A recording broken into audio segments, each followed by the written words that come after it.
been so busy. On Monday, I didn't get home until 7:30. I left my house on Monday morning when the sun was coming up, or before the sun came up, and when I got home, the sun was down. Oof. I was at Moffat all day. And then yesterday I worked in the morning, and then I took my uncle grocery shopping, and it took him forever to go grocery shopping. And I took him out to eat lunch. He was supposed to buy me lunch, but I ended up spending like $80 on lunch. And I go, this guy bamboozled me, but it was fine because he enjoyed himself. You know. Can he eat now? Yeah, he did a pretty good job yesterday with the pho. Nice. Maybe because it was like the rice noodles. But he did have a hard time with like the calamari, and it does take a minute for it to like go down because the passage is so narrow. It kind of backs up. It's like a traffic jam. Right. But he does try, and that's why I think he got the brisket because he can eat a little bit of it, which is really, really, really good news because it was so narrow that they couldn't even get the scope down to see how big the tumor was last time. All right, let's see. Yeah, are we on? All right, sound is working. Let me open up Substack so I can see People are coming in. Hello, people. my people. I think I'm gonna, now that I'm, let me mute myself. I think I'm gonna start writing again because You definitely should. now that I'm at my mom's house, I have nothing to do at night, so even if it takes me 4 days to write something. You should use ChatGPT to write your article. I actually know people who do that. Ugh, shame on them. You'll never catch me using AI. Oh my God, I was reading someone's article. Damn, I forgot who it was. Or I forget, it was in a newspaper or something. I'm reading it and like halfway through and I'm like, this is the third time they've stated this particular fact. This is written by a fucking chatbot. Mm-hmm. Like it just kept repeating itself. I was like, this was not written by a person. This was written by a chatbot. This is embarrassing. What the hell? Yeah, it's crazy how many people are using it. I will say Newsweek doesn't use chatbots because we talked about it with I talked about it with Elizabeth. Not yet, unless Elizabeth has been turned into a chatbot. Yeah, that could be true. I would like Newsweek to fuck up my week and give me some work, though. That would be nice. If you're listening, Newsweek, please, I'm here. Oh yeah, I forgot that you were working for them. Yeah. But it's just several times a year, not like a steady thing. It's just contracting work. So, but when they come call in, I drop everything, and then I'm crazy busy, and then nothing. Well, they do pay well, so They sure fucking did. What's up, T-Ree? Hey, Good morning, Natalie. everyone. How is it up in Canada? Still safe? Oh my God! Speaking of Canada, right? We're supposed to go on a trip up to Niagara Falls. Niagara Falls. We might not be able to go. They're talking about canceling because Mrs. Ogre is a federal employee. They're talking about canceling international trips for federal employees for safety concerns. To Canada? That's what I said. It's like it's fucking Canada. It's literally, we're literally going to be like 200 feet over the border. What are you talking about? We're not going to be any more in danger in the other side of Niagara Falls than we would be. To be fair, you would be in more danger on my side of Niagara Falls. Yeah, really. But they're talking about canceling trips out of the country, and it's like it's crazy. Canada. But we might not be allowed to go because it's a security threat. It's like, I'll give you my address. I'll let you see the house that I grew up in. Assuming it's not like a squatter's haven right now. You can go take a tour of Shannon's childhood. Oh shit!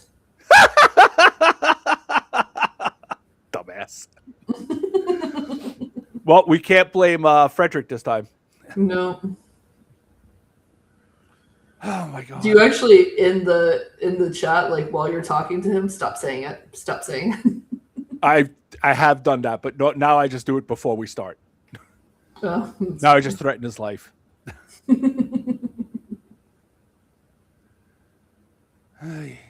Okay, we got 35 people. We're gonna give it like 5 more minutes, guys, and then we're gonna start because I got somewhere to be today. Yuppers. So is everyone super excited that we're in a war? Come on, I am. I know I'm super excited to be in war in the Middle East again. I said to my brother, I go, aren't you happy that you got your 100% disability rating? They can never take you back. What's up, Christiane? Hello. So in case everybody who's following me, we got my uncle's blood work back on Monday, and it looked really good. His white blood cell count was super low 2 weeks ago, but now it was normal. His neutrophils were normal.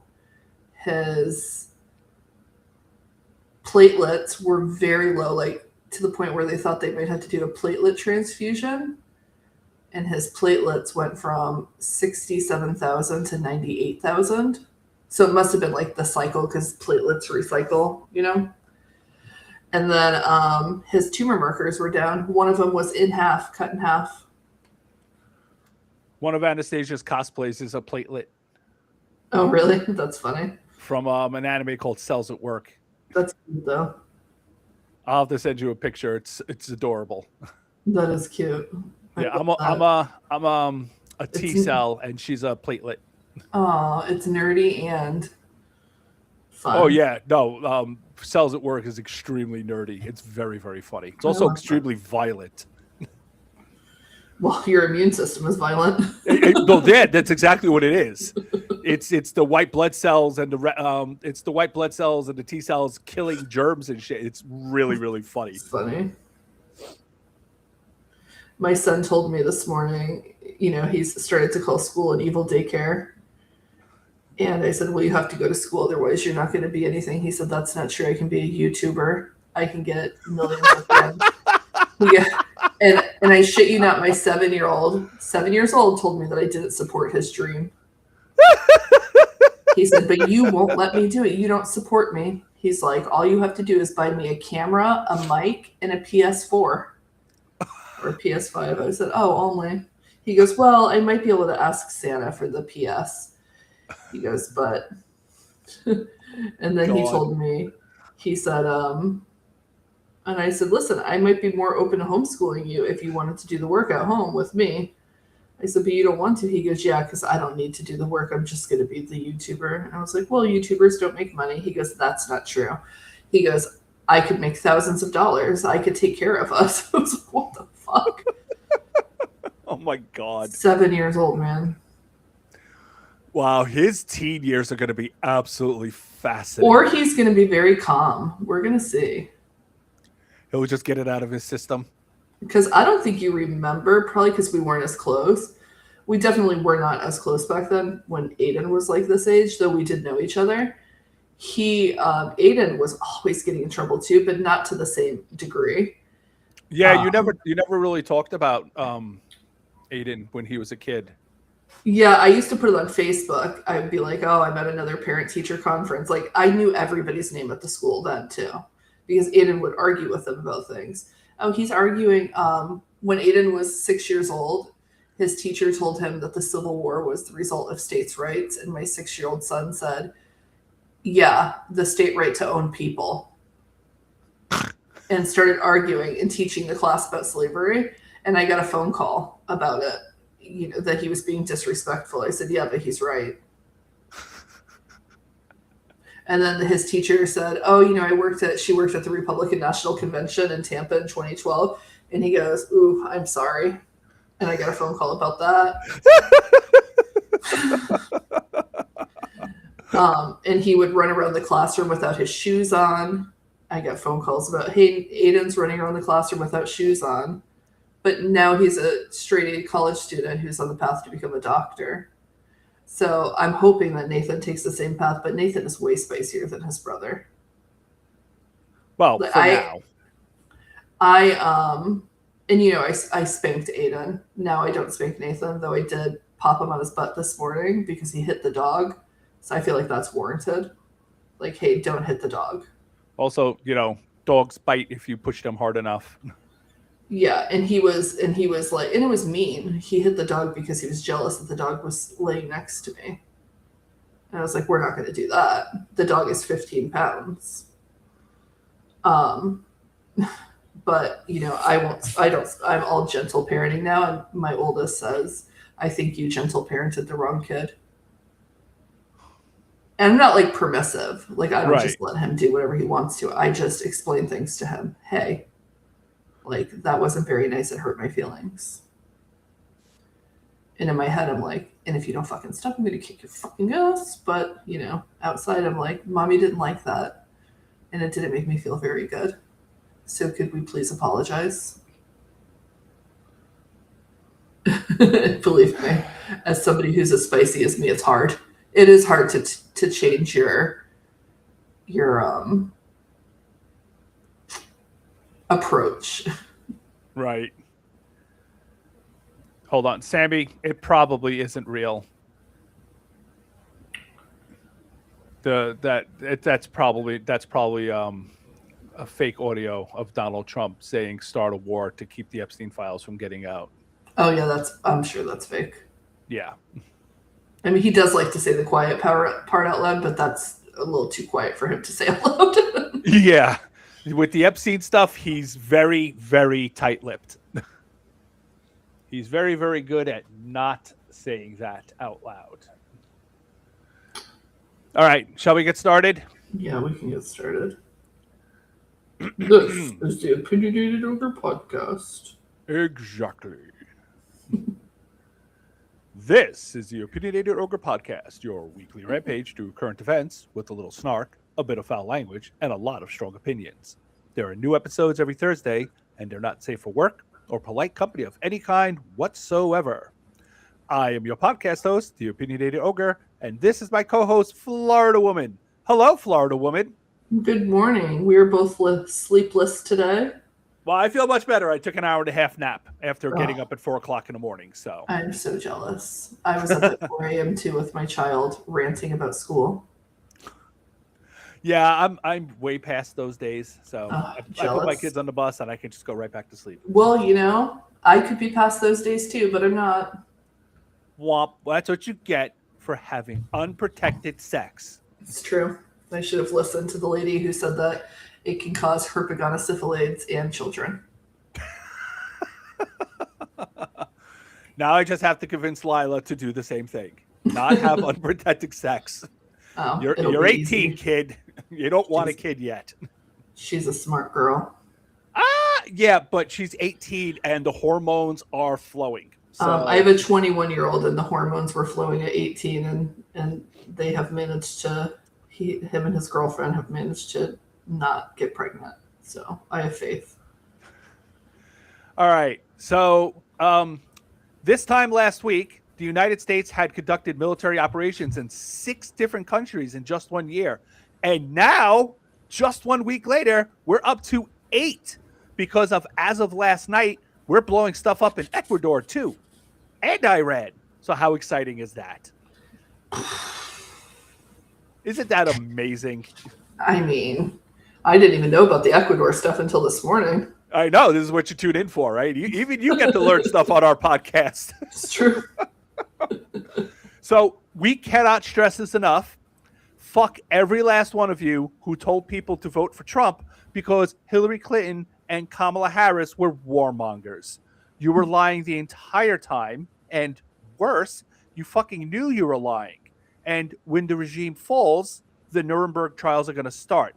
And don't think we're not going to find those emails and paper trails leading right to all the collaborators in the legacy press and the alt-left. So enjoy it while it lasts, you fucks. I wonder how long before Cenk Uygur starts blaming the Ecuador thing on the Jews too. Oh my God. Oh my fucking God. It's just unbelievable. Everything's just the fault of the fucking Jews with them. The entire alt left, well, not the entire alt left. Surprisingly, Michael Tracy is just really like, are you fucking kidding me with the Israel shit? Which I found really odd. Of all people, he was like, absolutely fucking not. Are you stupid? I was like, oh, okay. He's still screaming about how the Epstein thing is a hoax, but he's just like, no, you can't blame Israel for this. I was like, huh, look at that. Broken clock and all that. No, we'll talk about it during the show, but I mean, Israel would not have acted without our permission. No, they definitely would not have. But let us get started. This is the recording for March 5th, 2026, and we have a lot, so much to get to on episode 88 of the Og Pod. We ready to do this? Yep. God damn this fucking regime. All right, then let's get to it. It's time for the Oga Nation News Update. Roar.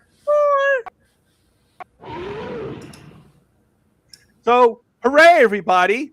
It's 2001 again. What worse? A Republican president ran on lower prices, no war, and lower deficits. Except prices are through the roof, deficits are increasing, and hey, look at that. We're at war again in the Middle East. Love that for us. It's the best. So, as we all know, on Saturday, we woke up to the news that Israel and the United States bombed Iran. Trump spoke out later that morning and laid out a list of plans he hoped to accomplish, all of which boiled down to regime change in the nation after swearing on a stack of Trump Bibles that we 100% weren't in the business of regime change anymore. A few hours later, news broke that Iranian Supreme Leader Ayatollah Ali Khamenei, I'm going to pretend I got that right, was killed in the bombings. Yeah, not great. Not that he was a good person, but they don't really have a succession thing set up the right way. Not the right way, the same way that other countries do. And we keep bombing everyone that they could put in place to lead the country. So wonderful. We cannot control this. And with no plan in place, because we do not have a plan in place and no allies helping us besides Israel at the moment, the conflict is spilling out across the Middle East and Europe. Iran has launched retaliatory strikes, striking U.S. bases and other sites in Qatar, Saudi Arabia, the UAE, Jordan, Kuwait, and, of course, Israel. Iran also struck a British military base in Cyprus and on Sunday. Essentially, the FIFA peace president and his merry band of neocons kicked off a brand new regional war in the Middle East. Hundreds of Iranians, and don't even get me started on the 160 kids that we killed. And so far, 6 American service members have already died. On Monday, images from Lebanon showed Israel was bombing Beirut again, claiming the IDF was targeting Hamas. So we're just killing people all over the place. Israel's killing people all over the place. Iran is activating its proxies, and it's going to be all over the world, and they're going to start lashing out in places we cannot predict and cannot stop. The regime is already fear-mongering against Muslims here in the United States, with Laura Loomer, the lunatic, of course, demanding we should round up all the Muslims, quote, before it's too late. And we would once again like to thank all of the American Muslims who opposed voting for Kamala Harris because she was too friendly with Israel and because she had a vagina. It really is something to see people slipping a noose around their own throat, their own necks in real time. So well done, masterful gambit. Working out well for you. Yeah, crazy. So Trump, for his part, is deeply concerned about the American lives he's pissing away on a war that nobody wants. And by deeply concerned, we mean that he doesn't give a flying fuck. He went full Lord Farquaad on Sunday when he recorded a new video address to address the deaths of 3, now 6, American service members. For those of you who don't know, Lord Farquaad is the king and villain in the first Shrek movie. And in one scene, he says this. Let me bring it up.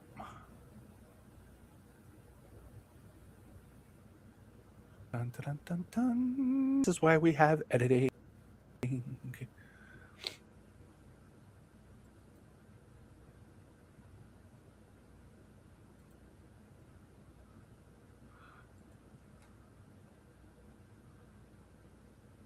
Did it come up?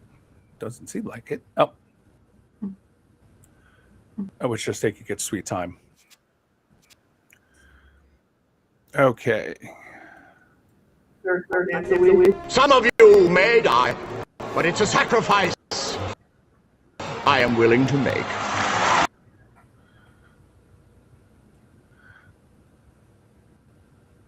Was everyone able to hear that? Do me a favor. Play it again. Play it again. Okay.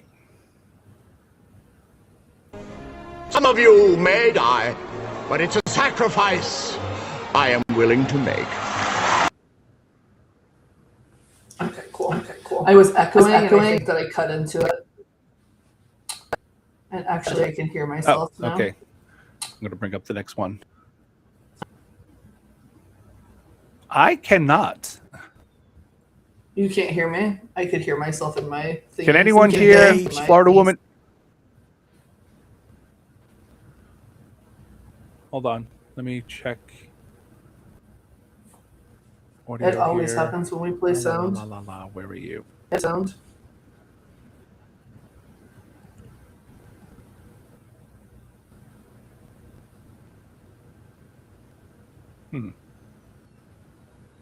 You guys can hear her echoing? Sorry, guys. Difficulties. No, can you hear her or do you hear her echoing?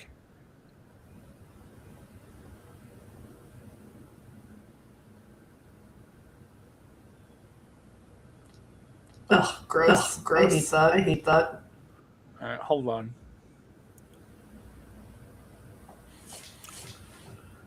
Dun, dun, dun, dun. Let me put you in and out. Out and in. Oh, look, I'm back again.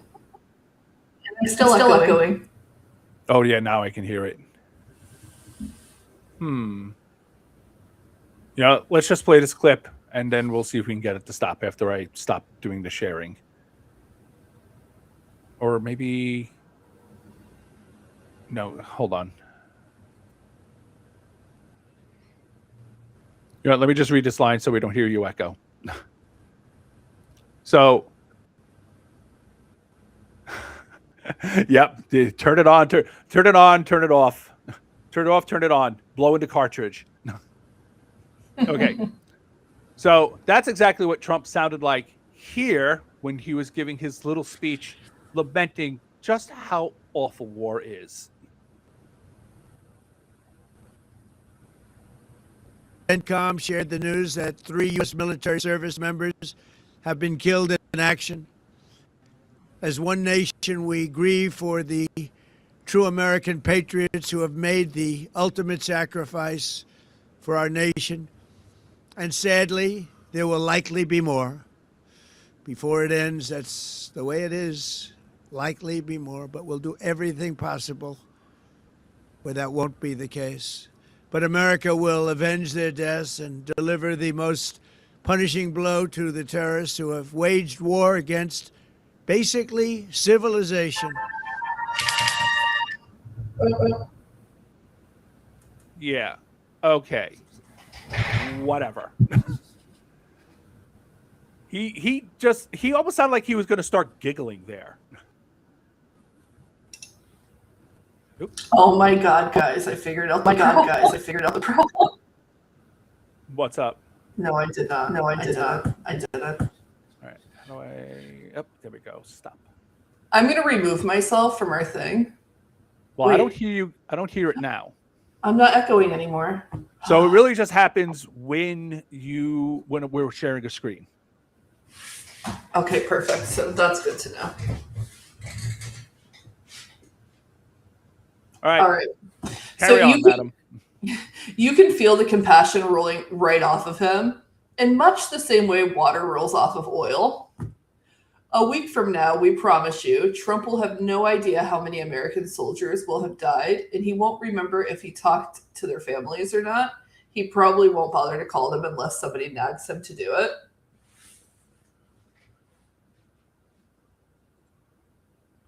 Meanwhile, Hexeth, our drunken twit of a defense secretary, has apparently been hitting the bottle hard, and he's trying to retcon the war. Good luck with that. On Monday morning, the defense secretary held a live Pentagon broadcast where he stupidly claimed the United States didn't start the war with Iran. He alleged that the Middle Eastern nation had been carrying out a, quote, one-sided war against America for decades and promised the peace president was finishing it. The drunk had also told the American people the goal of the war was not regime change, even though his dipshit orange daddy said the opposite in his address on Saturday. Also, it should be noted the first target of the conflict was the Supreme Leader's compound. So, you know how the military targets a world leader's home without the intention of murdering them. That's just how it works. And to be clear here, there's absolutely no plan and no end game. They're just bombing and hoping Iran collapses before we run out of missiles and bombs. According to a report by the Wall Street Journal, that is no exaggeration. The U.S. is burning through interceptors for the THAAD anti-missile systems that they have stationed in Israel and Jordan. They are also trying to maintain a supply of the interceptors to protect U.S. forces in Guam and South Korea from possible attacks from China and North Korea. Additionally, the Defense Department is desperately trying to replace the stockpile of Patriot and Standard missile interceptors that we've run through. Those interceptors are being used to protect U.S. bases and allies from Iranian drones and missiles. And this is from the Journal. Air defense interceptors aren't the only munitions that are in short supply. The U.S. is also expending sea-launched Tomahawk cruise missiles, widely known as TLAMs. I don't know if there's like a... TLAMs. TLAMs? Well, who knows? Who knows? And aircraft-launched weapons against Iranian targets. This comes on the heels of Operation Rough Rider, the U.S. campaign last year, when the U.S. used long-range precision weapons against Yemen-based Houthi militants. So Trump promised to continue bombing, quote, uninterrupted throughout the week or as long as necessary. He is knowingly endangering the U.S., and for what reason? Because he wants to insulate himself from the Epstein files so he doesn't end up like Prince Andrew or worse? It certainly appears that way to me. There's my impression of Prince Andrew. Ooh. It's funny. But while Trump is using the attack on Iran to save his own skin, we're learning that the Christian nationalists in charge of large swaths of our government have their own agenda. This is from Jonathan Larson's Substack. A combat unit commander told non-commissioned officers at a briefing Monday that the Iran war is part of God's plan and that President Donald Trump was, quote, anointed by Jesus to light the signal fire in Iran to cause Armageddon and mark his return to Earth, according to a complaint by a non-commissioned officer. From Saturday morning through Monday morning, more than 110 similar complaints about commanders in every branch of the military have been logged by the Military Religious Freedom Foundation. The complaints came from more than 40 different units spread across at least 30 military installations. Wow. Yeah. And those are just the ones we know about, which means there's way more that people didn't report. Right. You know what the irony of this is? And I said this to my husband yesterday. We are led to believe that Iran is full of crazy people who want to bring their country back to, like, you know, the stone ages, right? Because when the supreme leader or whoever it was took over during the Iranian Revolution, they made it super, super conservative because there was a time when Iran was much more free. Yeah, women had rights and everything. Women had rights and everything, right? I know somebody who lived in Iran during that time. And the irony is that's the exact same thing that the Christian nationalists want to do to our country. So we're supposed to say, oh, no, you're terrible because you've made your country super conservative and horrible. And at the same time, hey, vote for these people so you can make our country super conservative and horrible. I mean, honestly, there's really no difference between the two. There's not. There's no daylight between the two. There's none whatsoever. And it's a Christian nationalist death cult. What they're doing is they're mounting yet another 21st century crusade in the Middle East, because that's what the Bush regime did. That's what the war in Iraq was. It was a fucking crusade. They literally talked about it in terms of a crusade, not in public, but certainly in private. And these guys are doing it with the explicit intent to start World War III so they can bring about the end times. This is all their crazy biblical, the world will be destroyed and the good and faithful will be raised up to heaven, blah, blah, blah, and everyone else will die. These are genocidal lunatics who should be immediately court-martialed and removed from command. But since Pete Hegseth literally has crusader tattoos, they'll probably be promoted and given the ability to commit war crimes with impunity. And assuming we survive this, Nuremberg them all. Nuremberg them all. The price of oil is already spiking, and it's going to get worse. Great for Russia, bad for everybody else. Trump's patriotic base, except maybe for the death cult evangelicals, will turn on him the second gas prices go up. In my area on Sunday, I bought gas for $2.85 a gallon, and yesterday it was $3.29 a gallon. Whoo! I don't even know it's gone up to over here. Quite an increase.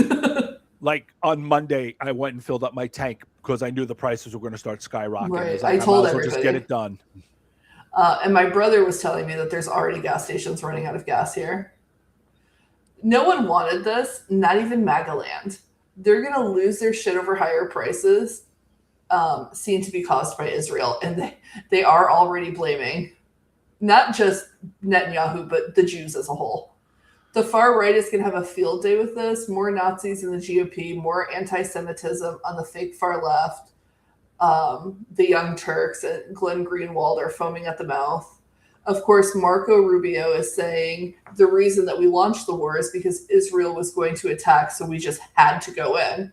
It's funny, though. Israel's been wanting to attack Iran for decades and has never launched a full-scale assault until we had all of the military hardware in place to wage war. But, Israel is the real aggressor, and we're just along for the ride. Sounds legit. Now, the funny thing about that is after they started blaming Israel, saying, oh, yeah, no, Israel forced us to do this, Trump apparently got mad about that because people are like, oh, you're weak. Oh, Israel's owns you. Oh, Netanyahu controls you. And he went out and said, no. Israel didn't make us do anything. This was my idea. So they can't keep their messaging straight on anything. I do believe that Benjamin Netanyahu wanted this desperately and talked to Trump over and over and over and over about it. I absolutely believe that. But I don't think the Israeli people want all of these wars. They don't even want the war, except for the far right, like the ones who are attacking the West Bank and the like. Other than them, I don't think that they want this. I mean they see Israel sees Iran as a threat, but so does Saudi Arabia. Yeah. So does the UAE. So does a bunch of other countries, and they all have been giving Trump enormous bribes, of money. Lots and lots of money, and they've been pushing him to attack Iran too because they all want Iran out of the way. I believe it was the UAE who bought into his crypto thing a week before he took office and then got all of those chips that we hadn't been giving them. Yeah. And, Saudi Arabia gave Jared Kushner $2 billion. And he was in charge of the peace process. It's like, really, guys? You don't think we all see what you're doing here? And Rachel Maddow went into all of this. Follow the money. They gave the Trump regime and the people, not just Trump, but the people in the regime, billions in order to get them to do this because it's all in their best interest for Iran to go away because Iran's been a major thorn in their side for half a century at least. And now we're doing it for no reason other than these countries wanted us to do it. And Trump is just repaying the money that you gave him a ton of money, so he's like, yeah, okay, I'm going to rent out the United States military for you. Here you go. You paid me. Here's your war. Ta-da, go for it. But the thing that's been bugging me is that most of the coverage is not about that at all. They just keep talking about Israel. And I'm like, you do know there's several other countries that paid the money and want the same thing. Why are you only focusing on Israel? Like, Israel's the only country. And on top of that, they're going out of their way. I was going to talk about this a little bit, but they're going out of the way to say, well, Trump's being made to do this. Trump's being manipulated to do this. It's all Israel, Israel, Israel. And I'm like, you do know Trump actually had to say yes. And Trump's been wanting to blow up Iran since the first time he was in office. You know, the whole, like, especially the alt left is going really hard at this. Like Glenn Greenwald and the Young Turks have been just screaming their heads off about how it's Israel, Israel, Israel, Israel, and they're not talking about Trump at all. It's like he doesn't even exist. Like, Trump just disappears from the equation. They've just erased Trump and the Republican Party as if we're not even there. How does that even work? When Gaza was happening, right? It's still happening, but when that first started, all they could talk about was how Biden was responsible. And now that there's a Republican president, no responsibility whatsoever. They don't even, and mind you, these are still the same people who are still crying bloody tears about Gaza, but now we're literally attacking another country and blowing up civilians and killing kids. They don't want to talk about our responsibility as a country or the regime. They only want to talk about Israel, which tells you everything you need to know about why they were screwing up Gaza and Joe Biden and Kamala Harris. And I talk about this constantly, and it's really, really important that people understand the whole thing. This was a rat fucking operation from the beginning. Everyone, all the Gaza people, all of their screaming and all of their deep, deep concern, all of it was bullshit. They don't give a fuck about any of it. And they're going to start doing it again. The closer we get to the midterms, the more they're going to start screaming about how Democrats are how they're all owned by Israel. And I'm like, but why don't you ever talk about Republicans? Why don't you talk about what the regime is doing over there? They don't want to talk about it. They only want to tie Democrats to Israel because it's just a rat fucking operation. They're just using anti-Semitism to get people to not vote for Democrats. That's all it ever was. Right. They I mean, don't care. we warned about this before the election. We said that the minute the election happened, they would stop talking about Gaza, and they largely have. We warned that Trump was going to make it worse in the Middle East. He has. And they would not hold him responsible the same way they screamed about Biden, which is exactly what they did. We knew the Gaza stuff was bullshit. We knew that it was bullshit about all of this stuff, that they didn't really care what Netanyahu was doing. None of this, because when Obama was president and Benjamin Netanyahu refused to take Syrian refugees because he said that Israel lacked the demographic depth to take them. Oh, shit. We didn't say anything about, hey, I'm getting a phone call from the school. I got to mute myself. Okay. But you guys get the idea. This is what we've been talking about for over a year. So, and here we are, and they're going to do it again. So, all right, let me move on here. At the same time, we're just making it up as we bomb little girls in Iran. Trump is already talking about a friendly takeover of Cuba, which means another invasion, because Donald the Dove really has a taste for murder on a global scale now. So again, we would like to thank all of the fucking morons who swore Trump was the president of peace and put him back in power. So here's a few things to look forward to in the coming weeks. I wrote about this earlier in the week. Toxic patriotism. That's going to be you're either with us or you're with the terrorists.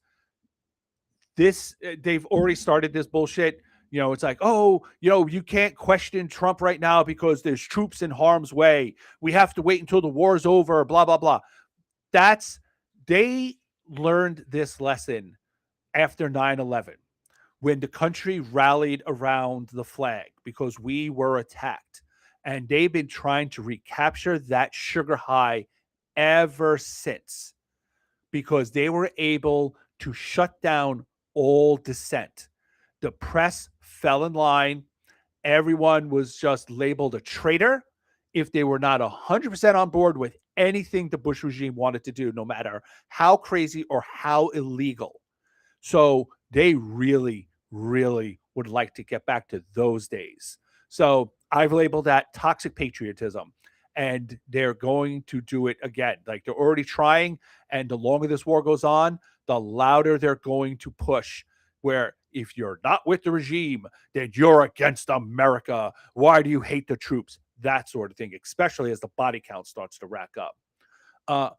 We're going to start seeing an increased amount of fear mongering over Muslims in the United States, especially if there's some kind of terrorist attack here or against Americans somewheres in the world by Iranian proxies. Now, part of that is because they need a distraction from the immigration issue, right? They still need to fearmonger against brown people, but maybe not Latinos at the moment. It's way too late for that, but they have to shift the conversation away from Miller's Gestapo and his ICE raids.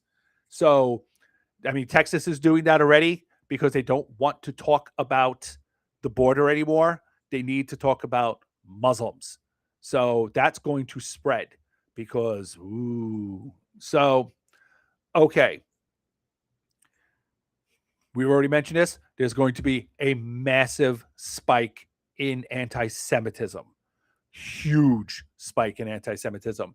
It's already coming from the far right, and it's definitely going to come from the alt-left, the quote-unquote, progressives who are not progressive at all, but they're going to be screaming bloody murder about how the Jews are actually behind everything and how, America is now controlled by the Jews. Nick Fuentes, America's premier neo-Nazi, is already telling everyone, his people not to vote for Republicans. It's like, you know what? Great. Wonderful. You want to hurt the GOP in the process? Wonderful. But it is going to hasten the Nazi takeover of that party. Can't wait. Trump is absolutely going to use this to try to take over the elections. That's a big reason that he's doing this. I mean, other than he's been bribed,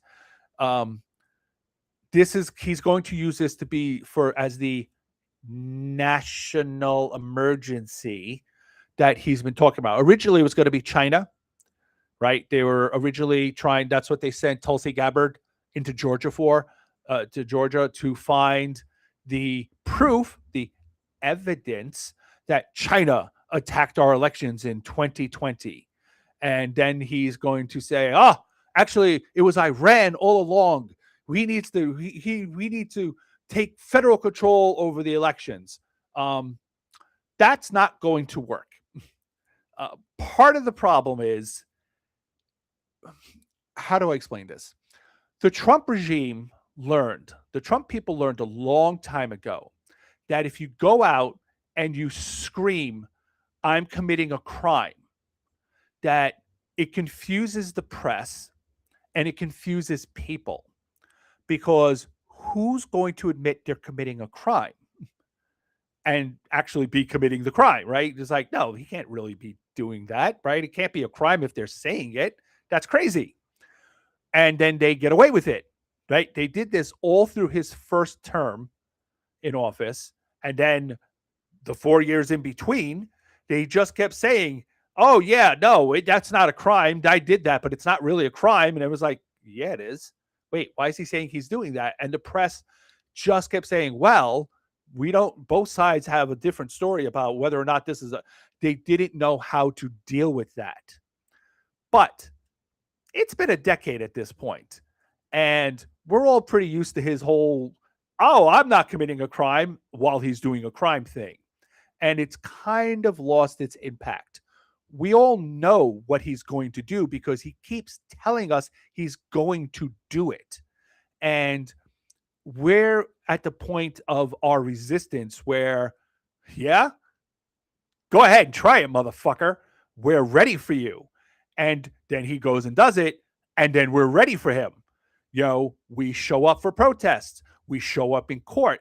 And the courts have been like, yeah, no, you're not doing that. And thanks for telling us you were doing it because we know that's what you're doing, right? Previous Republicans were smart enough to lie about what they were actually doing. And the courts would be like, we don't really know what they're doing. We can't call them liars. That's not our job. Now they're literally telling us, and it's not working. So when he does this, and he's going to do it, it's going to go very, very badly for him. And not for nothing, even Republican states, even red states are like, yeah, we don't want you taking control of our elections.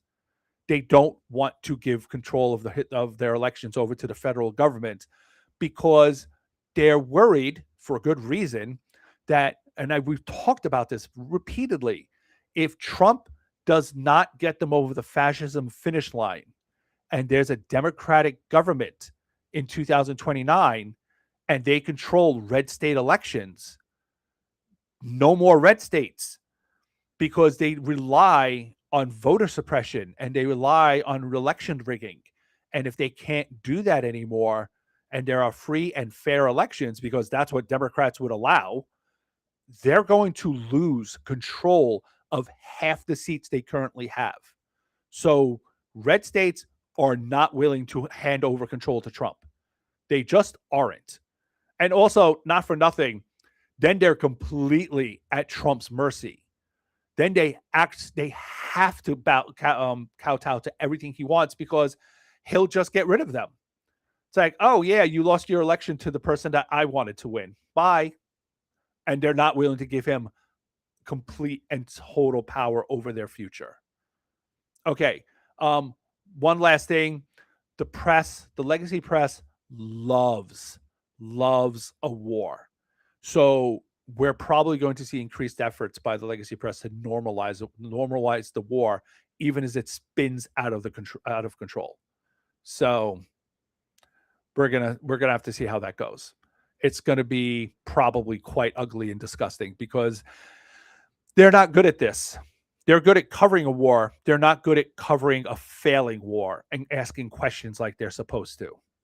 So, they put ratings above everything else, and this is ratings. All right. We're going to move on. The weekly Epstein Files update is back. Hillary and Bill Clinton sat for a closed-door depositions last week, and it went exactly as well as you could expect. Republicans learned nothing new, but they did act like absolute jackasses. We're just going to do some highlights here. The deposition with Hillary almost ended when she threatened to walk out after Representative Handjob Boebert shared an unauthorized photo of the former Secretary of State during the hearing. Hillary got pretty pissed off and took a recess to decide whether or not she was going to come back. The funny thing about that clip, because we do have video of that, is that people are like, oh, she flew off the handle. Oh, she completely lost her temper, blah, blah, blah. And I watched that before I even saw how people were reacting to that. I saw that and I was like, that was an inhuman amount of restraint.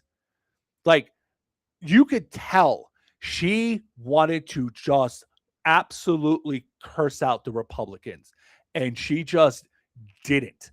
Like, she was seconds away from just going, you motherfuckers, and she just pulled it back in and did it. And I don't know why. She's not an elected official at this point. She's not running for office. What are people going to say? Oh my goodness, Hillary Clinton cursed? Please. She should have just absolutely lashed out at them. And she didn't. She was extremely poised and whatever. But people were like, oh my God, she was so out of control. It was like, listen, if you think that's out of control, let me tell you, you should take a look at the toddlers running the country right now. They can't go 5 minutes without throwing a temper tantrum and shitting on themselves. So whatever.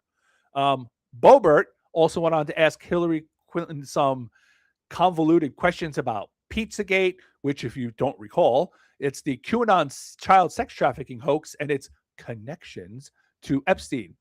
The former secretary basically laughed in her face and said, I can't even believe you're referencing it, because it was all made up.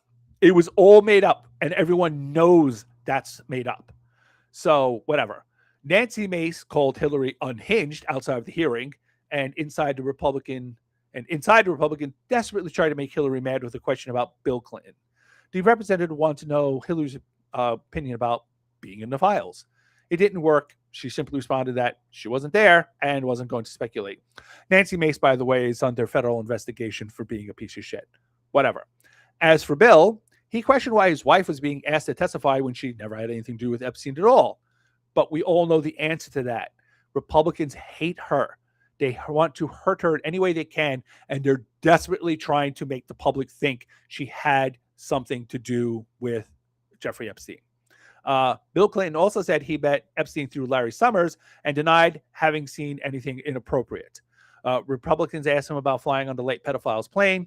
He admitted he did so a few times while working on the Clinton Global Initiative, but said he stopped when others started offering their planes to him. Bill Clinton, probably a sleazy scumbag. Still, he acquitted himself well. If they find evidence proving that he did something, not going to be particularly shocked. But one thing is crystal clear about the depositions, it was all just performance. It was all just political theater, and they did not get what they were looking for. Questionable, except it did make a lot of people ask the question, if you really had to talk to Hillary Clinton and Bill Clinton, who has some pictures and has some dealings with Epstein, why don't you want to talk to Donald Trump and his wife, who have decades of dealings with Jeffrey Epstein? Like, Melania Trump knew Jeffrey Epstein before she knew her current husband. So, whatever. Okay. Now, in the last couple of weeks, you may have heard about Epstein's Zorro Ranch in New Mexico, where all kinds of horrific shit happened. There have been a lot of questions about why the New Mexico police did not investigate it after Epstein was arrested in 2019. Now we know. The Albuquerque Journal reports that federal prosecutors working for Bill Barr's DOJ under Donald Trump asked New Mexico to stop investigating. Crazy. Now, yeah, you're back. I'm back. Now, this isn't super unusual in and of itself. When the feds are investigating a multi-state crime, they take the lead and they ask states to let them do the work so it's all coordinated and no one steps on anyone's toes and messes up a case. But it appears that the feds never actually looked into Zorro Ranch. Remember, Bill Barr was working for Donald Trump, and his job was to protect the pedophile president, not expose his crimes. So it all got swept under the rug, and then Jeffrey Epstein committed suicide. Now, New Mexico is conducting the investigation that they were told not to, so we're going to see what that turns up. It's 7 years later, but we'll see. Pay attention to how loudly Pam Bondi starts to shriek about jurisdiction and, you know, we have to take over this investigation, and then you'll know that the New Mexico authorities are getting too close to something Trump doesn't want uncovered. Yep. Well, I guess I'm back for my favorite segment, headlines for short attention spans. Woohoo! Mississippi residents are suffering the consequences of their government selling them out to Elon Musk. I mean, that's just like everyone suffers from that, no matter who. So that's true. That is true. NBC News dropped an extensive report last week on the suffering of residents in the town of South Haven, where Musk's company built a makeshift AI power plant. Resident Eddie Gossett said he woke up last summer to what sounded like the roar of a jet engine on an airport runway, and the sound has not stopped.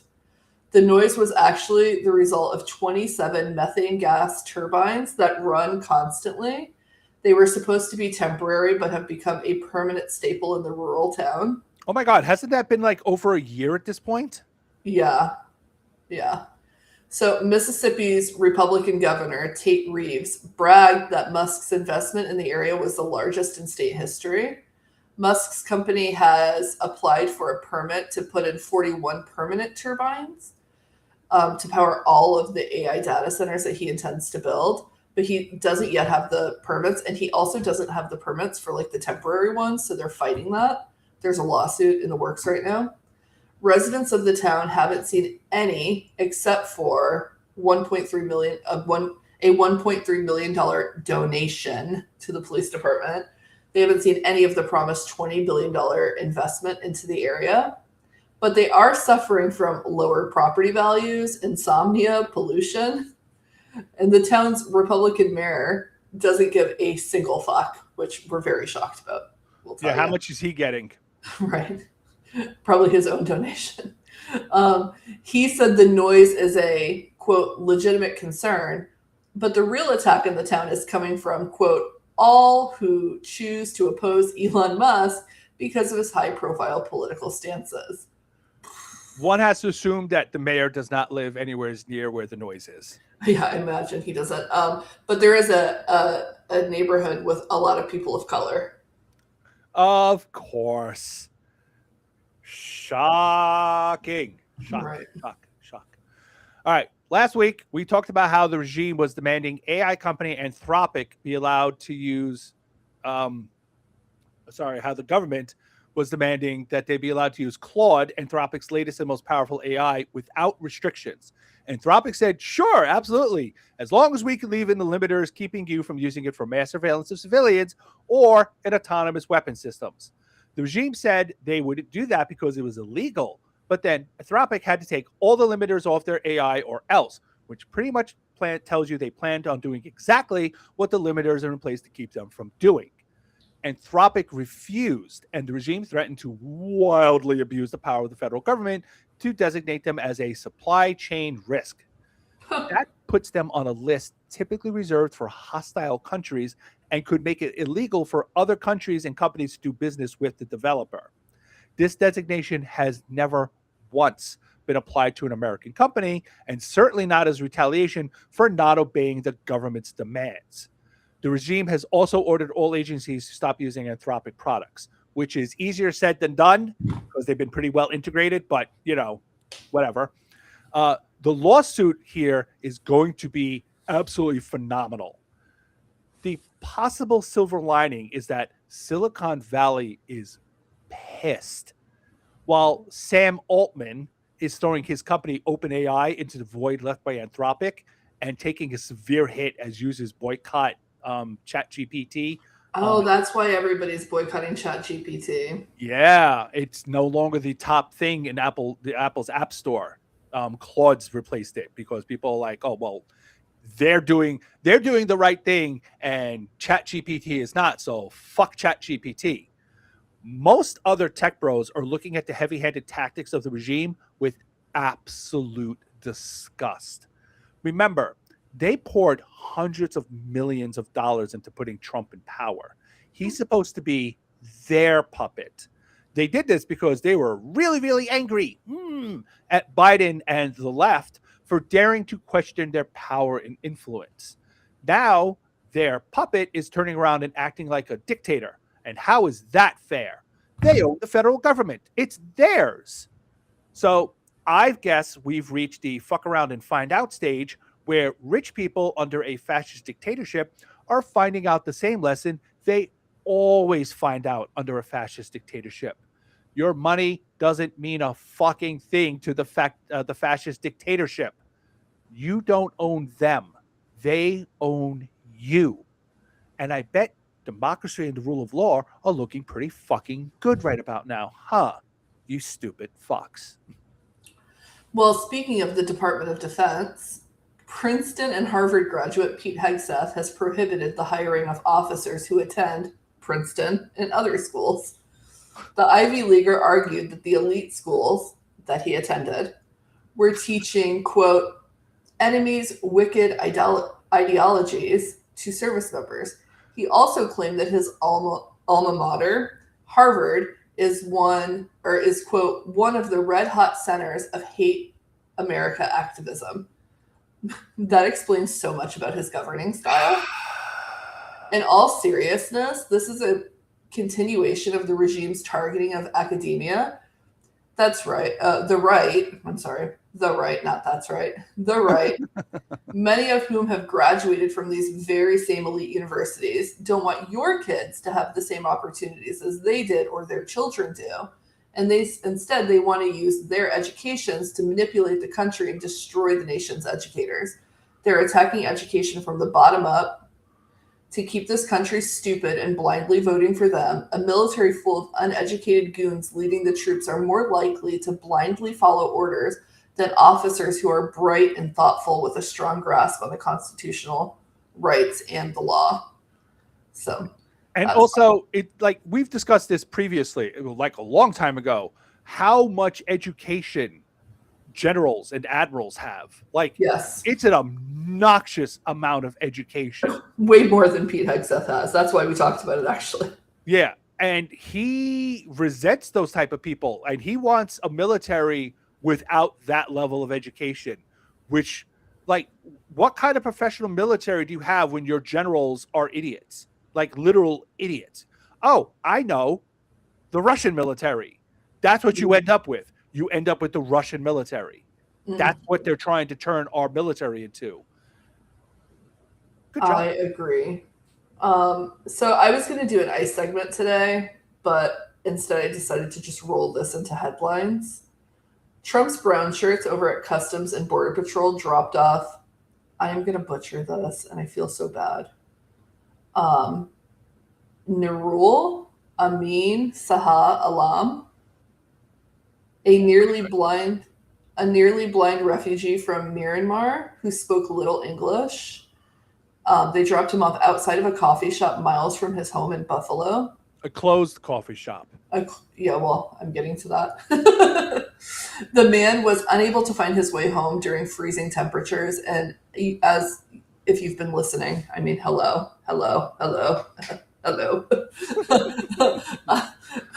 I am from the area. I can assure you that I was looking at my phone, very happy that I was not in Niagara Falls or Buffalo that weekend. It was freezing. CBP claimed that he had no obvious disabilities and that they determined the Tim Hortons coffee shop was a, quote, warm, safe location, except the Washington Post published a video showing Saha Alam walking by the shop on February 19th after it was closed. The temperature at the time was 36 degrees Fahrenheit. 5 days after CBP dropped him off in the snow, the 56-year-old's body was found. His cause of death is not yet known. Regime apologists are pointing to his arrest by local authorities before CBP picked him up. But as we have said a million times, what happened before has no fucking bearing on what happened after. By their own admission, CBP determined that he was not a risk and released him, so fuck them. These monsters need to be held accountable when the regime falls. Nuremberg them all. Nuremberg them all. All right, let's finish off headlines with some good news. Yay! Tuesday was another round of primaries and special elections, and damn, that blue wave is still building. Let's start in North Carolina, where Roy Cooper dominated the Democratic primary for governor, winning with about 760,000. Senator. Roy Cooper's running for senator, not governor. Oh, sorry, senator. Excuse me. By way of contrast, the Republican winner of the Republican primary, they landed just about 405,000 votes. But it's funnier than that. If you add up all the Republican candidates, right? It wasn't like it was a huge divide or anything. If you add up all the Republican candidates combined, they got about 572,000 votes to Roy Cooper's 760,000 votes. Wow, that's crazy. That's crazy because they've really tried to smear Roy Cooper because of Helene. Yeah, well, it didn't work. So that is a brutal enthusiasm gap in a state Republicans cannot afford to lose. Womp womp. The big matchup in Texas has been decided for Democrats, not so much for Republicans. James Tallarico beat Jasmine Crockett.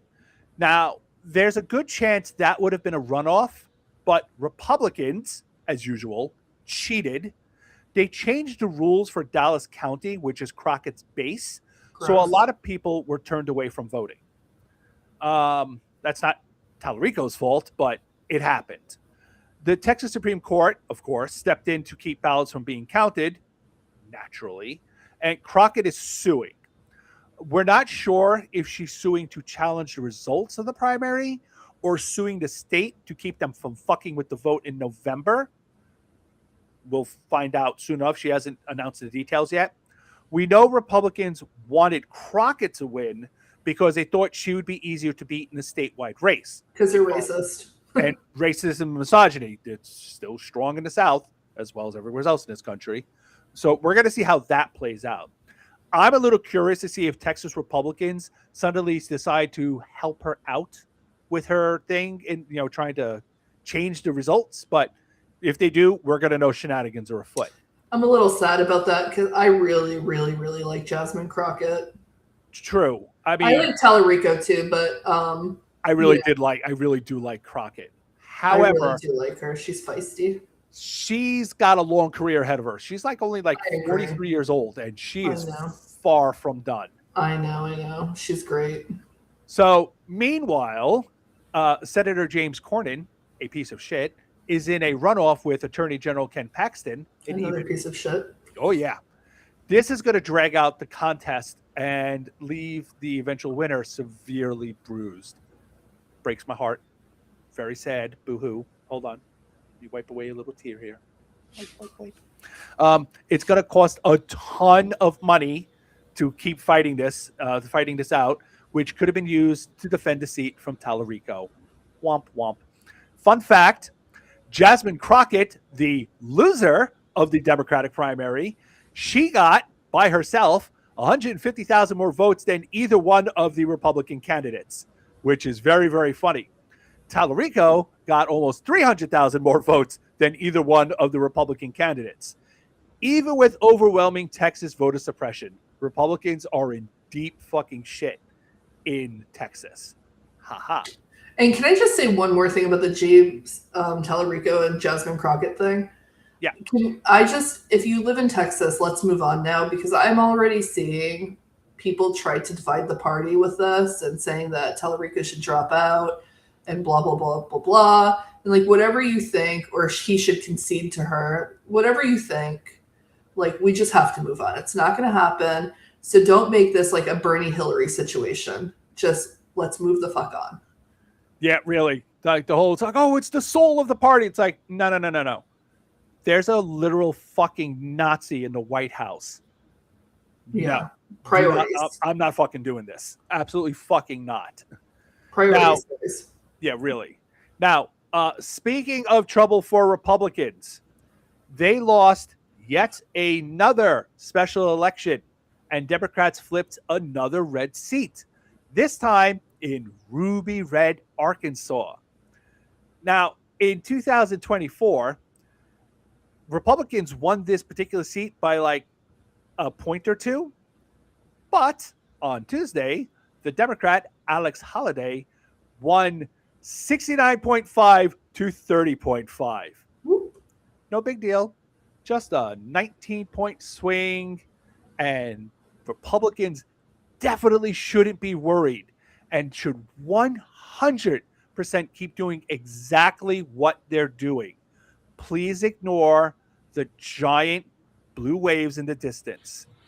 Promise they are not getting closer, and they're definitely not getting any larger. Those aren't mountains. They're waves.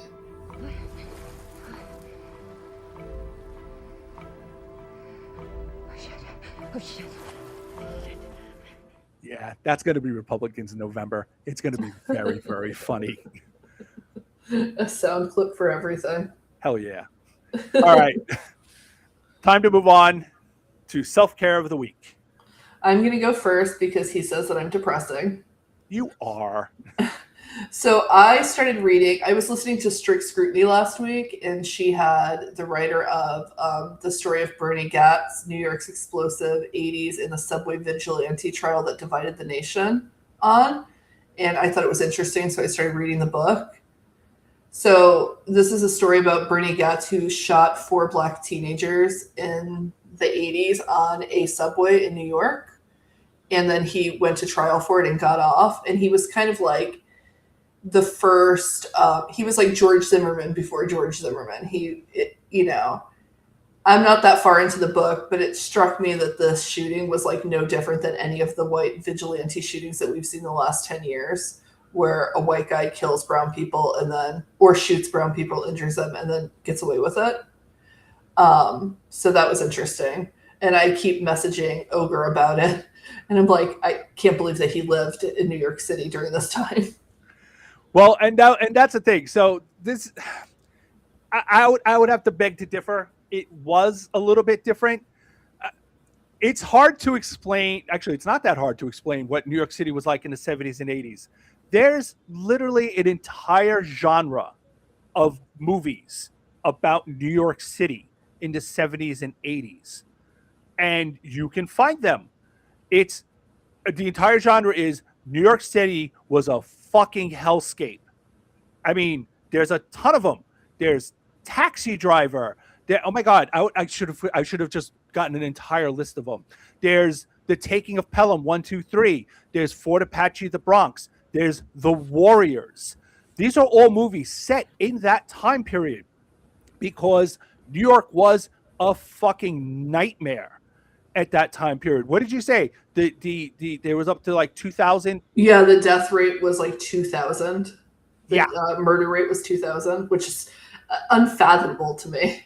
It was fucking insane. There's literally a movie called Escape. How bad? Oop. Wait, you cut off. Yep. There's literally a movie called Escape from New York. That's how bad New York was in the 70s and 80s.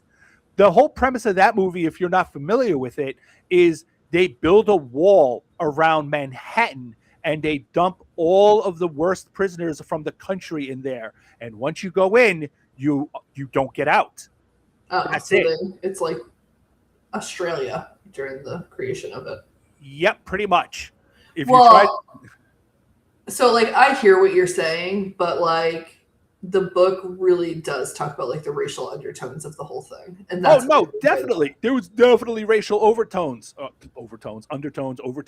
just tones. It wasn't subtext, it was text. But yeah, exactly. New York was really, really fucking dangerous. Yeah. I get that from the 2,000 people murder rate. That's absurd. I didn't realize that at the time because for me it was just fucking normal. Yeah.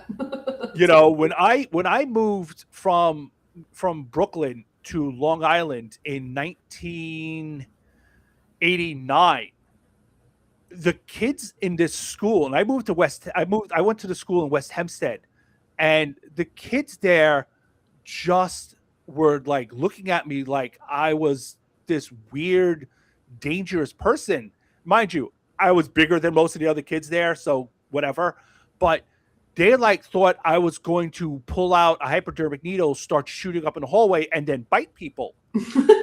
They literally thought I was dangerous, and I was like, "Yeah, I lived in Brooklyn. What are you fucking talking?" It's like, "Well, did you used to step over dead bodies?" And I was like, "What? Oh my gosh! What are you talking about?" It just didn't occur to me what other people thought of New York City while I was living there because it was just the way it was. New York City. I didn't learn until later. The high school my brother went to, I went to a different high school than my brother. The school he went to was shut down a couple of years after he left because of riots. And that was only about 3 blocks from where I lived. It's crazy. But that was New York back then. Well, the book is really good. I do recommend it to anybody who wants to learn more about New York City and, just racial injustice as a whole in this country. And also watch the genre of New York City is hell. Yeah. I also finished season 4 of Bridgerton. It was good, but it wasn't the best in my opinion. And I hate to be that person, but the book was better. It just was. And I read Rachel Maddow's autobiography. That was very good. And then finally, yesterday, this gave me the best joy. I took my uncle shopping, and I watched him haggle over the price of brisket. Now, I just want you to understand, like, my uncle he walks around, he doesn't ever have his teeth in. He's 70 years old. And he likes a good deal. And he doesn't mind telling you that he wants a good deal. I am confrontational in many ways, but when I'm in like a store, I very much am not. I understand that people who work in retail have it really hard, but I'm like with an old guy who doesn't give a fuck, and he wanted his brisket for $3.99 a pound. So he was like, he got that shit down from $6.99 a pound to $3.99 a pound. He walked out with a $60 brisket for almost half off. And I looked at him and I was like, I never thought you were going to get it for that price. I am impressed. He's like, well, you can't get something if you don't ask for it. I said, or threaten, because he literally said, no, I guess Winn-Dixie wouldn't like it very much if I went on the internet and started leaving bad reviews, would they? And I was like, oh no. So he went full Karen. Oh yeah, it was hilarious. But I can't wait to have brisket on Saturday, so I guess I win. All right. So one of the ways I self-care is by taking care of other people. He does. This is what I do. And this weekend, it was Lila and her budding romance with her new girlfriend, June. Lila would probably die if she knew I was telling anybody this, on the podcast. So she's not going to know. She don't listen. Shh, don't tell anyone. So I posted about some of this on Substack, which she would also die if I told anyone about if she knew I was doing it. But yeah, I'm going to talk about it anyway because it's really cute. Last week, both Claudia and Lila got sick. It might have been food poisoning, but it also might have been norovirus. Both of them were home from school. Claudia's a teacher. And this was on Thursday. And they were home Thursday and Friday. And Lila was melting into a puddle of anguish because she hadn't seen June all week and she was going into withdrawal. You know how it is when you first start dating, right? If you're apart for more than 3 days, it's like, oh, my life is over, especially when you're 18. Well, if she's recovering from norovirus, having her girlfriend come over and get sick is a terrible idea, especially if she brings it home, gives it to her whole family, etc. Lila, because, her mother's like, no, get sick. So I suggested going to the rooftop garden of the apartment building. It was a nice day and they could hang out there and do some social distancing. She was waffling until I was like, oh my fucking God, I'll make you a picnic basket. You can go up there, you can eat dinner while watching a romantic sunset together. And it had not occurred to her to bring June up to the roof yet and watch the sunset together. They haven't done this yet. And she thought that was a great idea. And that's exactly what they did. So I got to send them up to the roof to watch their first romantic sunset together. Yeah, he was telling me about it when it was happening, and I thought it was the cutest thing. Like, who makes a little picnic for them? That was adorable. So yeah, they had a great time. They had their little picnic where they watched the sunset. It was very romantic. They couldn't snuggle, but you do what you do. Now on Saturday, she was fine. She was feeling better. Not contagious at this point. I took her and Anastasia out thrifting, and on the way home, what's that? I love thrifting. Oh yeah, no, Anastasia loves it. Lila doesn't love it quite as much as she used to, but we still had a good time, and Anastasia just loves going thrifting. She picks up all sorts of like great outfits and etc. because she's quite the clothes horse.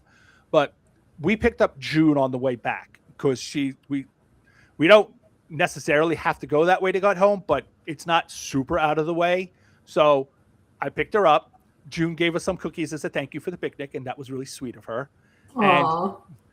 And after we got home, I invited Claudia over to watch a movie, specifically so Lila and June could have the apartment to themselves, since they don't really have any money to go out because they don't have a job. So Claudia hung out with us for the evening, which we haven't done in like forever. And Lila was very appreciative of having a mom-free apartment because I got my girls back. So that was my self-care, was helping Lila's romance move along. I was actually thinking about you the other day. And I was like, I wonder if the next time I go to DC, I can get him to make me some eggplant parmesan. Oh, I could definitely do that. As long as I know about it in advance, because it's a tedious process. Like, Anastasia's been begging me to make fried eggplant, but it's so I know, it's tedious. I know, that's why I was thinking, I was like, because I don't want to do it, but I know that he knows how to do it, so. But you know what the thing is? I have to get one of those, the slicers, because that's the thing that takes the longest amount of time, is slicing it. I need to, like, one of those, the things you can just pop it in, just go slice. A mandolin, yeah. Yes, that. But I do not currently have one. It's funny because I used to have, I think I probably do have one in storage from when I moved out of the trailer. And I literally just grabbed my clothes and walked out the door and never went back. And then Alex, Mr. Florida Woman, put everything in storage. But I agree. It is hard because it's hard to get them like thin enough because you don't want them really thick. You want them thin and crispy. Exactly. Right. If it's too thick, it's like, Gross. Because I don't really like eggplants. Yeah, it's got to be thin. So anyway, that is it for today's show. Oh, I didn't put any of that into the end of the notes. Wow, I am like totally, completely slacking. Thanks for bearing with me while I was on the phone with my son's school. Yeah, is everything all right there? Yeah, everything's good. We were just talking. Well, he got a referral, but what's new? Just another day. Apparently, he grabbed a student by their arm and left a mark on the arm, so they gave him a referral. And he said, "Why would you give me a referral for that? It's just a temporary mark." I'm like, oh, for fuck's sakes. Next time he should go for a permanent scar. What is that? What he's? Oh, God. I don't know. He's just something. His goal is to kill me. A few more gray hairs for you. All right. That is it for today's show. The Opinionated Ogre podcast, like the newsletter, is free and 100% supported by you, our amazing audience. We have no advertisers or sponsors, so please consider becoming a paid subscriber for only $5 a month or just $50 a year. If you'd prefer a one-time donation, we now have a PayPal button for your convenience. Thank you, everybody who donated to PayPal. I appreciate it. Really makes my life easier. Help others join the Organization conversation by sharing the OGPod on social media platform of your choice and giving us a 5-star rating on Apple Podcasts or wherever you're listening. Mm-hmm. You can find me at The Opinionated Ogre on Substack, Blue Sky, and also on TikTok. Florida Woman, where can our beloved audience find you? You can find me every day of the week battling with my son's school. No. You can find me at Florida Woman Rants on Substack. Awesome. The next Blue Wave is coming November 3rd, 2026. Just 242 days until we storm the beaches and stomp the Nazis into the dirt. They can't stop it. Remember, you are never alone. We beat the fascists once, and we will fucking do it again. Adios. Thanks, everybody. Bye. Oh, yeah. Sorry, Kathleen. I didn't put up a thing beforehand. I just started the show at like 10 to 10. It's been a crazy. Usually I do the thing the night before and send out the email, which is why our audience is a little light today. So that was my fault. Mm-hmm. Shame on me. I'll beat him in 3 years, though, because I'm not going near DC until then. Yeah, it's just not fucking safe. No. It sucks too because I really wish I could be there for like the 250th like festivities for, it's so crazy to not be able to celebrate the 250 years anniversary or whatever. It's just I'm not like super patriotic, but I think that would be cool for my kid. I know. It's like, yeah, you were there for the 250th anniversary, but nope. Right. It's 250-year fascist anniversary. Nope. Thank you. That's what it feels like. And you know what I said the other day, just really quickly, I said to my husband, I go, there was a time when the national anthem would come on, like when I was growing up, and it would make me cry, like especially after 9/11 and my brother went to Afghanistan. And now I look at this country and I'm like, ugh. Yeah, I don't know. I don't look at it and go, ugh. I just look at it and go, you know what? It could be so much better. And It could. It will be. It will be to get rid of these fucks. Yeah, and I want to fight for it, don't get me wrong, but having an immigrant spouse really fucks shit up. Oh, yeah, I don't doubt that at all. I can't even imagine. Really fucks shit up. Oh, yeah. All right. Let us let you guys go. Florida's woman's got stuff to take care of, and I have editing to do. Woohoo. Thanks, everybody. We'll see you next week. Bye, guys.